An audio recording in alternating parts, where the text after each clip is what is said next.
From London, we're joined by David Mabey, a professor of communicable diseases at the London School of Hygiene and Tropical Medicine. David, thank you so much for your time. I mean, is it clear to you from a scientific point of view that in those early days, Boris Johnson's government was indeed pursuing a policy of herd immunity? He has always denied that.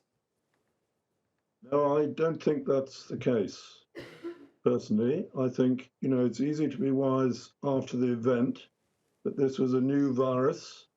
We thought it would be like SARS, the first SARS we had some years ago, which was much less infectious to humans and which we controlled without any difficulty at all. So, to say that they got the wrong advice may be true in retrospect, but at the time, it was not clear what was going to happen. I mean, what was clear was that we needed a strategy for testing and identifying cases. And I think, we didn't do as well as we might on that, partly because the government gave contracts to some of their friends who were not necessarily the best people to be running this testing, rather than to the Public Health England and the local public health and NHS trusts.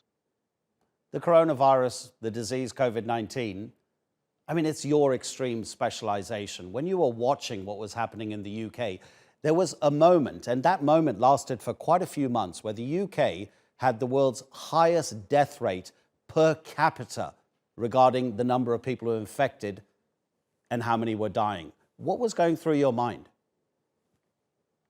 The issue was around testing. So people were being discharged from hospital because the hospitals, hadn't got enough beds, and they were being sent to care homes without being tested first. And, that's due to the fact that the government for the last 10 or more years, has not given enough funding to either social care or the NHS. What about now, David? The country still has one of the highest rates of infection in Western Europe. Many people say that while other countries, with schools having started up again, had invested in improving ventilation in schools, the British government has done nothing.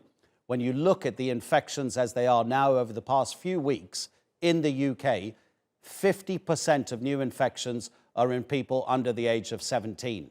Has the British government still not understood what needs to be done to keep people as safe as possible? I think,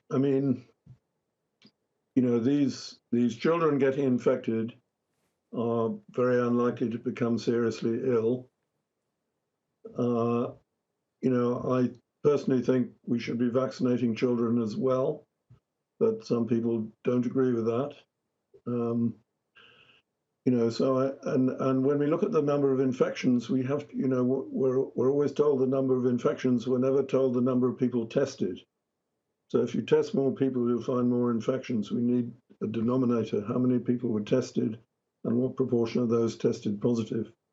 The fact that there are not many infections in older adults now because most have been vaccinated is clearly good news. Sure. What do you think is going to happen in the winter months in the UK? Obviously, people are going to be spending more time indoors. Some experts in your field are saying that our great-grandchildren are going to be living with coronavirus, so it's really not going to go away. What do you think might happen in winter? No, I agree it's not going to go away, and we know respiratory infections are more likely to spread in winter than in summer. What I'm hoping is that vaccination coverage will be high, and as you say, many people have been infected, so there will be some element of herd immunity as well. I think the problem is that SARS-CoV-2 is extremely infectious. And we know from other extremely infectious diseases, such as measles, that you've got to get 90% of the population immune, either through previous infection or through vaccination, to stop transmission. So that is going to be the challenge. And unfortunately, there are a number of anti-vaxxers who don't want to be vaccinated, which is very bad news.